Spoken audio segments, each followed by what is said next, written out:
Hello everyone, नमस्कार, सत श्री अकाल, राम राम। कैसे आप सब लोग? मस्त एकदम। चलिए, इस वीडियो में हम बात करेंगे आपकी यूनिट नंबर 1 इलेक्ट्रोस्टैटिक्स, जिसका चैप्टर नंबर 1 है आपका इलेक्ट्रिक फील्ड। और उसमें हम टॉपिक पढ़ेंगे यहाँ पर force among many charges and superposition principle, जिसको हम हिंदी में कहते हैं बहुल आवेशों के कारण फोर्स और अध्यारोपण का सिद्धांत। यानी यहाँ पर अध्यारोपण का सिद्धांत पढ़ेंगे सबसे पहले। तो चलिए यहाँ पर हम शुरू करते हैं, लेकिन शुरू करने से पहले आपके व्हाट्सएप और फेसबुक के नोटिफिकेशन को स्लाइड कीजिए और ध्यान से देखिए इस टॉपिक को।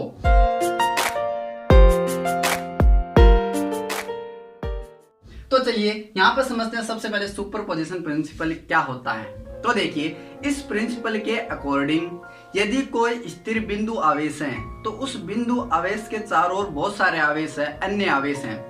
तो उस स्थिर बिंदु आवेश पर किसी अन्य आवेशों के कारण जो लगने वाला परिणामी बल है, परिणामी फोर्स है, वो इक्वल होता है किसके? उन सभी जो चार्जेस हैं उसके द्वारा लगाए गए बल जो हैं उनका अलग अलग सदिश योग के इक्वल होता है। यानी हम इसको लिख सकते हैं कि किसी बिंदु आवेश पर लगाया गया टोटल नेट फोर्स जो है वो किसके इक्वल होता है? अन्य सभी चार्ज के द्वारा लगाए गए फोर्स के अलग अलग सदिश योग। यानी इसको हम लिख सकते हैं net force equals to F1 plus vector F2 vector F3। इस प्रकार n चार्ज यहाँ पर आपके पास हो सकते हैं, कितने भी हो सकते हैं। चलिए यहाँ पर इसको एक हम डायग्राम के द्वारा समझते हैं। देखिए यहाँ पर एक डायग्राम में मैंने XYZ के अनुदिश आपका कोऑर्डिनेट ज्योमेट्री एक यहाँ पर रिप्रेजेंट किया गया है। तो इसके अंदर देखिए मैंने यहाँ पर चार्ज लिया है Q0, ठीक है, जो हमारा क्या है? स्थिर बिंदु आवेश है। और यहाँ पर बहुत सारे अन्य चार्ज आवेश जैसे Q1 है, Q2 है और Qn तक चार्ज आए, जिसके कारण इस Q0 पर फोर्स लग रहा है। तो इस फोर्स को कैलकुलेट करेंगे कितना लग रहा है, ठीक है। तो सबसे पहले इसको समझिए, इसके Q0 जो आपका चार्ज है इसका जो स्थिति सदिश है, यानी इस ओरिजिन से इसकी जो स्थिति है वो कहाँ है, यानी इसका पोजीशन वेक्टर हम लिख सकते हैं R0 वेक्टर R0। इसी प्रकार Q1 आवेश के लिए हम लिख सकते हैं वेक्टर R1 और Q2 आवेश के लिए लिख सकते हैं हम वेक्टर R2 और इसी प्रकार Qn चार्ज के लिए लिख सकते हैं आपका position vector vector Rn। Okay, चलिए अब देखिए यहाँ पर आपका जो मेन चार्ज है Q0 है और इस पर सबसे पहले देखते हैं कि इस Q1 की वजह से इस पर फोर्स लगेगा, ठीक है। और इस फोर्स की डायरेक्शन क्या होगी? इस दिशा में होगी। यानी आपका Q0 पर फोर्स लग रहा है किसकी वजह से? Q1 की वजह से। ओके, तो यहाँ पर सबसे पहले देखते हैं कि इसका स्थिति सदिश क्या होगा, पोजीशन वेक्टर क्या होगा। तो इसके पोजीशन वेक्टर को हम लिख सकते हैं वेक्टर R01, ठीक है। और इस पर लगने वाला जो बल है उस बल को हम क्या लिख सकते हैं? वो लिख सकते हैं वेक्टर F01। यानी इस जीरो आवेश पर फोर्स लग रहा है किसकी वजह से? चार्ज Q1 की वजह से। ओके, क्लियर इतना? चलिए, तो अब हम क्या लिख सकते हैं कि Q1 आवेश के द्वारा परीक्षण आवेश का मतलब जो हमने इस चार्ज पर लिया है Q0 लिया है, जिस पर सभी जो चार्ज का वो बल लग रहा है, तो हम लिख सकते हैं Q1 आवेश के द्वारा परीक्षण आवेश Q0 पर लगने वाला बल। तो हमने लास्ट वीडियो में पढ़ा था कि कूलॉम लॉ क्या होता है और उसका सदिश निरूपण क्या होता है। तो उसके अकॉर्डिंग हम क्या लिख सकते हैं? इस Q0 पर Q1 की वजह से लगने वाले फोर्स को हम लिख सकते हैं vector F01 equals to K Q1 Q2 upon vector R01। और यहाँ लिख देंगे एकांक सदिश, यूनिट वेक्टर है ये, एकांक सदिश R01। ये आपका फोर्स जो लग रहा है वो किसकी वजह से लग रहा है? वो लग रहा है आपका इस Q1 की वजह से Q0 पर। ओके, इसी प्रकार हम लिख सकते हैं कि आपका जो Q2 जो आवेश है उसका स्थिति सदिश कितना है? Vector R2। तो इसकी वजह से जो फोर्स लगेगा किस पर? Q0 पर, यहां लगेगा और इस दिशा में लगेगा। ओके, तो इसका स्थिति सदिश क्या होगा? तो इसके स्थिति सदिश को हम लिख सकते हैं वेक्टर R02। ओके, और इस पर लगने वाला जो फोर्स है उसको लिख सकते हैं फोर्स 02। यानी 0 पर फोर्स लग रहा है किसकी वजह से? 2 की वजह से, यानी 2 की वजह से 0 पर फोर्स लग रहा है। तो इसी को भी हम कूलॉम नियम के सदिश निरूपण से हम लिख सकते हैं vector F02 equals to K Q2 Q0 और अपॉन में आ जाएगा आपका वेक्टर R02 और यहाँ आ जाएगा आपके पास एकांक सदिश R02। ये किसकी वजह से आया है, इस चार्ज Q2 की वजह से। इसी प्रकार मान लेते हैं बहुत सारे चार्ज है, यहाँ पर Qn चार्ज है, लास्ट का मान सकते हैं कोई n चार्ज है यहाँ पर, तो इसकी वजह से लगने वाला फोर्स जो होगा वो इस पर Q0 पर लगेगा और उसकी डायरेक्शन भी क्या होगी, इस दिशा में होगी, ठीक है। और इनकी सदिश की डायरेक्शन ये है, इस प्रकार ध्यान रखना आप, ओके। तो अब यहाँ पर इसका जो स्थिति सदिश होगा वो क्या होगा, वो होगा वेक्टर R0n, ओके। और इस पर लगने वाला जो फोर्स है वो क्या होगा, वो होगा फोर्स 0n, ओके। तो इसकी वैल्यू क्या होगी, तो इसकी वैल्यू यहां पर लिख सकते हैं vector F01 equals to k q1 q0 upon vector R0n और एकांक सदिश R0n, ओके। तो ये हमने लिखा है यहाँ पर Q1 की वजह से लगने वाला फोर्स, Q2 की वजह से लगने वाला फोर्स और यहाँ पर Qn की वजह से लगने वाला फोर्स किस पर है, Q0 पर, ओके। ये तो है हमारा स्थिति सदिश, स्थिर यहाँ पर कोई चार्ज है और इसके चारों ओर बहुत सारे आवेश है जिस पर ये बल रख रहा है। अब देखिए, अब हम सुपरपोजिशन प्रिंसिपल के अकॉर्डिंग क्या लिख सकते हैं, हम लिख सकते हैं कि इस चार्ज पर लगने वाला टोटल जो नेट फोर्स है वो इन सभी आवेशों के द्वारा लगने वाले अलग अलग जो फोर्स लग रहा है उनका क्या होगा, सदिश योग होगा। तो उनका सदिश योग ऐसे लिख सकते हैं कि मान लेते हैं इस Q0 पर आपका फोर्स है वो नेट फोर्स होगा, तो हम क्या लिख सकते हैं कि इस पर टोटल चार्ज की टोटल फोर्स किस वजह से लगेगा, इन सभी की वजह से। तो हम लिख सकते हैं vector F01 plus vector F02 plus vector F03 4 5 6 7 जितने भी आपके पास चार्ज है लिख सकते हैं और लास्ट में यहाँ पर आ जाएगा वेक्टर F0n। समझ में आया, इतना क्लियर। चलिए अब क्या कर देते हैं, यहाँ से जो वैल्यू है वो उठाकर यहाँ पुट कर देंगे, तो हमारे पास ये आ जाएगा जो टोटल नेट फोर्स लग रहा है Q0 पर वो आ जाएगा कि Q1 Q0 upon vector R01 का स्क्वायर और एकांक सदिश R01 प्लस इसी प्रकार ये भी हम लिख सकते हैं, ओके। अब देखिए यहाँ से जो इस वैल्यू में कॉमन आ रहा है वो क्या आ रहा है आपका, एक तो K और Q0 सभी में है क्या, ठीक है। तो यहाँ से हम क्या ले लेंगे, K Q0 को यहाँ से कॉमन ले लेंगे बाहर, तो हमारे पास अंदर क्या बचेगा, अंदर बचेगा आपके पास Q1 ऊपर तो और नीचे बचेगा आपका वेक्टर R01 का स्क्वायर और यूनिट वेक्टर R01 सभी में ये बचेगा, यहाँ 01 बचेगा, 02 03 04, ठीक है, और 0n तक। तो ये आपके पास ये कॉमन ले लोगे तो ये अंदर आपके पास बच जाएगा, ओके। तो अब इस चार्ज पर लगने वाला जो नेट फोर्स है उसको क्या लिख सकते हैं, K Q0 बाहर आ गया। और यहाँ से देखिए एक चीज ध्यान दीजिए, यहाँ देखिए जो आपका ये स्थिति सदिश है वो 01, यहाँ 02 04 05 06 और कहाँ तक चलेगा 0n तक। इसी प्रकार यहाँ चलेगा आपका यूनिट वेक्टर 01 02 03 और 0n तक।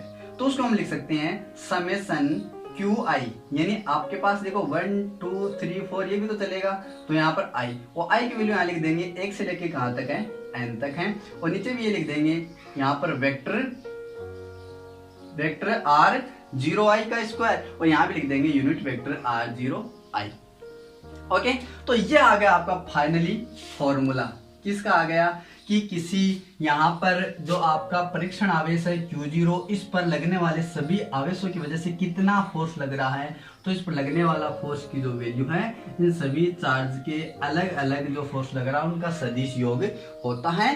और यही नियम कहता है आपका कौन सा, सुपरपोजिशन प्रिंसिपल। तो यहाँ पर उम्मीद है कि आप समझे होंगे कि आपका सुपरपोजिशन प्रिंसिपल क्या होता है और बहुत सारे आवेशों के आपस में जो बल लगता है वो बल की वैल्यू क्या होती है। चलिए दोस्तों अब लेते हैं एक बहुत ही शानदार एग्जांपल, समझते हैं इस एग्जांपल को। देखिए एक बिंदु आवेश Q1 है, कितने का है, 2 माइक्रोकूलम का है और यहाँ पर 2m और 1m यहाँ पर आपको दे रखे हैं इसकी पोजीशन, यानी उसके कोऑर्डिनेट दे रखे हैं कि कहाँ स्थित है निर्देशांक ज्यामिति के अंदर, कोऑर्डिनेट ज्योमेट्री के अंदर।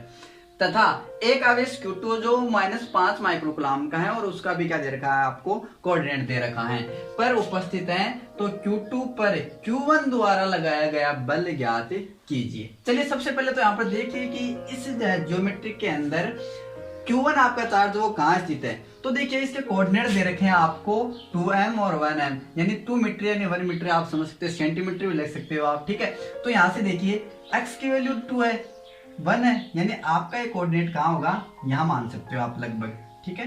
यहाँ मान सकते हो। यह आपका क्या हो गया, Q1 चार्ज हो गया, जो आपका कितना है 2 माइक्रो कूलाम का है, और आपकी इसकी पोजीशन क्या दे रखी है 2 मीटर और 1 मीटर। ओके, चलिए दूसरा चार्ज देखिए यहाँ पर कहाँ है, -2m, एक्स की वैल्यू माइनस, यानी इस कोड इसके अंदर होगा, चतुर्थांश के अंदर आपका। तो ये पोजीशन वेक्टर यहाँ पर इसके निकाले हैं, तो ये लगभग यहाँ होगा, तो ये आ जाएगा आपके पास Q2 आवेश आ जाएगा, जो कितना है -5 माइक्रो कूलाम का है। ओके, और इसके पोजीशन वेक्टर यहाँ पर दे रखे हैं कि वो कोऑर्डिनेट कितने हैं, कहाँ हैं। चलिए अब यहाँ पर देखिए कि यहाँ पर आपको Q1 चार्ज जो है वो इस ओरिजिन के अनुदिश इसकी स्थिति कहाँ है, यानी इसका सदिश पोजीशन कहाँ है, यानी इसकी स्थिति कहाँ है। तो यहाँ पर पोजीशन वेक्टर निकाले हैं, तो मान लेते हैं इसका पोजीशन वेक्टर कितना है 1 है। इसी प्रकार इसका पोजीशन वेक्टर कहाँ हो जाएगा, ओरिजिन से वेक्टर R2 हो जाएगा, और इन दोनों का यहाँ पर देखिए पोजीशन वेक्टर, तो कितना हो जाएगा R। यहाँ पर देखिए Q1 द्वारा लगाया गया बल है, तो R वेक्टर R2 1 है। ठीक है, ये आ जाएगा इसके पोजीशन वेक्टर। ओके, क्लियर, इतना डायग्राम समझ में आ गया। चलिए अब आगे देखिए, यहाँ पर जो फोर्स लगेगा इस Q1 की वजह से इस Q2 पर जो फोर्स लगेगा उसको हम क्या लिख सकते हैं, उसको हम लिख सकते हैं vector F21 equals to K Q1 Q2 upon, और इनका जो आपका सदिश होगा, इनका जो पोजीशन वेक्टर होगा वो क्या होगा आपका वेक्टर R21 का स्क्वायर, और यहाँ पर क्या आ जाएगा वेक्टर R21, सॉरी ये आ जाएगा आपका एकांक सदिश, एकांक सदिश R21। ये फोर्स लगेगा किसके कारण, Q1 के कारण Q2 पर। क्लियर इतना। चलिए अब यहाँ पर देखिए एक चीज, हमें वैल्यू चाहिए इसकी सदिश R21 की हमें वैल्यू चाहिए, तो इसकी वैल्यू कैसे निकाल सकते हैं। तो आपने पढ़ा होगा एक त्रिभुज सदिश निरूपणी नियम, तो उसके अकॉर्डिंग क्या होता है कि आपका जो R2 वेक्टर है, वेक्टर R2 जो है वो किसके इक्वल होता है, वेक्टर R1 प्लस और वेक्टर R21 के। ठीक है, तो हम इसको क्या लिख सकते हैं, तो इसको लिख सकते हैं हम वेक्टर R21 की वैल्यू चाहिए, तो ये हमारे पास आ जाएगा vector R1 minus vector R2। ये हमारे पास क्या आ जाएगा, इसका क्या आ जाएगा वैल्यू आ जाएगी, सॉरी यहाँ पर क्या आ जाएगा, ये माइनस का आ जाएगा, तो हम इसको लिख सकते हैं vector R2 minus vector R1। ये आपके पास किसकी वैल्यू आ गई, वेक्टर R21 की वैल्यू आ गई।